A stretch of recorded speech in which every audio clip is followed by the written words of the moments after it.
اس کے بعد ہمارے پاس پانچواں نشان ہے جزیرہ نما نشان. یہ کچھ اس طرح کا ہوتا ہے جو جزیرہ بناتا ہے. تو یہ ہمیشہ سے جزیرہ رکاوٹ کی نشانی رہا ہے. جب بھی یہ ہاتھ پر نمودار ہوتا ہے، اگر کوئی انسان شہرت کی بلندیوں پر جا رہا ہو تو اس کو رکاوٹ آ جاتی ہے اور وہ پیچھے کی طرف سے رکھنا شروع ہو جاتا ہے.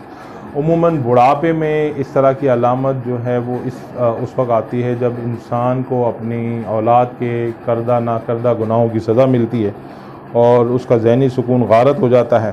اور عموماً ان بوڑھے والدین کے ہاتھوں میں یہ نشان ملتا ہے جن کی اولاد بڑھاپے میں برے کاموں میں ملوث ہو جاتی ہے، جس کی وجہ سے ان کی نیک نامی کو دھبا لگتا ہے. اور یہ ہمیشہ رکاوٹ کی نشانی رہا ہے. اس کے بعد ہے جالی نما نشان. اس طرح کا یہ جالی بنتی ہے. یہ جالی بھی ایک منحوس علامت تصور کی جاتی ہے. جب بھی یہ ابھارے سورج پر نمودار ہوتا ہے تو یہ خود سری کی علامت تصور ہوتا ہے.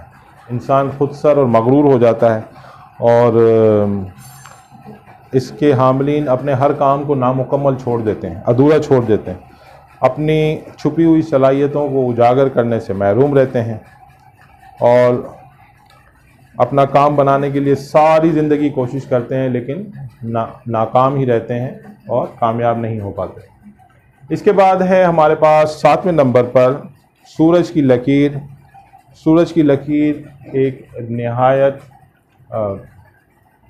عمدہ علامت ہے اور یہ اپنے پیشے میں انتہائی کامیاب لوگوں کے ہاتھ پر سورج کے نشان پر یہ عمودی ایک لکیر ہوتی ہے. اگر یہ عمودی لکیریں زیادہ ہوں تو اس کا مطلب ہے کہ یہ انسان کی قابلیت کی انتہا کو ظاہر کرتی ہے. بہت ساری لکیروں کی مصیبت یہ ہوتی ہے کہ انسان ایک ہی وقت میں بہت ساری صلاحیتوں میں اپنا لوہا منوانا چاہتا ہے لیکن وہ نہیں منوا پاتا، تو اس کی صلاحیتیں بڑھ جاتی ہیں اور اس کی جو کوششیں ہوتی ہیں وہ بھی بڑھ جاتی ہیں. لیکن یہ ہے کہ یہ بہت سارے میدانوں میں کامیابی کی علامت بھی تصور کیا جاتی ہے. یہ امید ہے. اس کے بعد ہم عطارد کے بارے میں پڑھیں گے.